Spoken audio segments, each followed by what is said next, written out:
Hey guys, so I've heard some of you guys couldn't see my video presentation, so I'm totally gonna do it the bootleg version and hold my phone and just like record what I did previously. But enjoy. Sorry about this.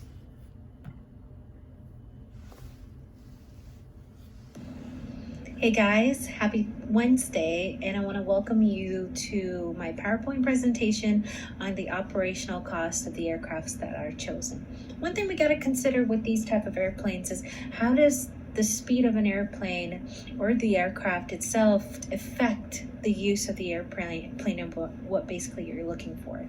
So let's get into this presentation.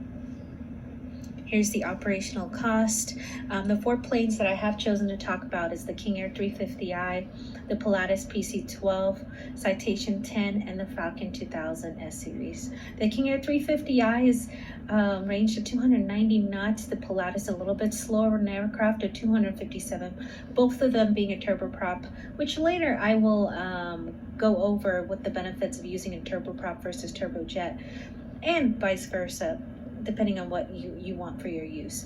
Citation 10 is a turbojet, 439 knots, a lot faster than the King Air and the Pilatus, maybe double its value. The Falcon 2000 S Series, a little bit slower than the Citation, but still a lot faster than the turboprops itself of 383 knots. Now, if you look at the operational cost, it's separated into different categories. Purchase price alone being the turboprops being the most cheapest option to buy. The cheapest one will be the PC-12 at $4,963,400. Then coming in is this King Air 350i at $7,345,000. Looking at the Citation 10 at $23 million, 3 times its value. $365,000, and the Falcon 2000S that's $29,950. Oops, $29,950,000. Wow, that's a tongue twister. But with that being said, you are basically paying for different extremities of these aircrafts. As we know, the speed of the airplane did take a huge pay increase of the turbojets rather than the turboprops. The reason why is because you will get to your destination faster. But there's also many other aspects to paying at a larger portion for its value. Yearly fixed cost of a King Air PC-12 is half what this turbojets are. With the King Air 350i and PC-12, we're looking at $234,800, $202,530 for the PC-12. Now with the Citation 10 and the Falcon 2000, we're looking at triple its value, actually, at $646,300 and $753,700 for the Falcon. Variable cost of $1,183, $683 for the PC-12. As we see across the board, the PC-12 is a much cheaper option to go with. Now, the most expensive would be between the Citation 10s and the Falcon 2000S. Our times of utilization is 413 hours, 467 hours with the turboprops. The jets would be at 273 hours and 313 hours. And this is full cash payment with no financing, no down, 100% full cash payment.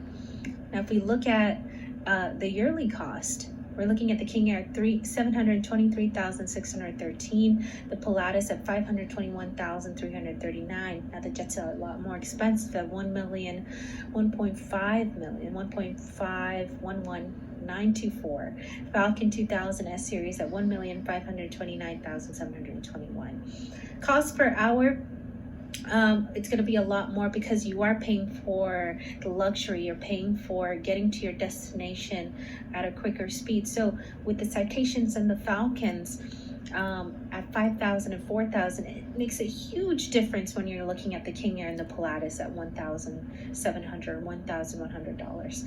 $1,100.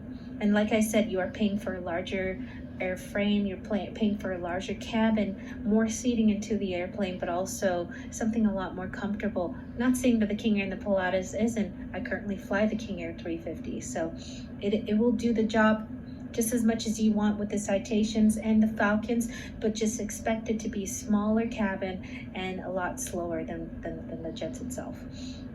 If you look at the chartered third-party aircraft at the Lear 60, we're looking at 5,000 across the board. Now, I went ahead and tried to identify what the difference between the turboprops and the turbojets. Both are great aircrafts. Both are great aircraft, and one thing you have to consider is, what can you use these aircrafts for? Do you need the speed? Do you need the luxury? All four of these airplanes that I did talk about do have the same amount of luxury, but just at a different capacity. If you look at the turboprops itself, it's good for a short to mid-range flight. If you're going from some part of New York to another part in Atlanta, Georgia, it would be great for that. But if you are traveling across the country from Florida to California, maybe your turbojet might be of use. The flights that require landing on short and a grass strip runway, it's good for places that are PODOC, a shorter airport, 3,500 foot runway or 4,700 foot runway. I remember a time that we landed in Ocean Reef, or somewhere in NASA where the jets couldn't come into because the runway is so small. So this is good if you want to go to these certain areas. It would be a wonderful option to have if you want to travel there. Flights are as inexpensive as possible. As I went over the charts before, it's basically twice to three times half of its value of what a jet is. Now, if we look at the jet, it's great for mid to long range flights going from New York to somewhere in Arizona to up in Washington or somewhere across the country. Turbojets would be your calling.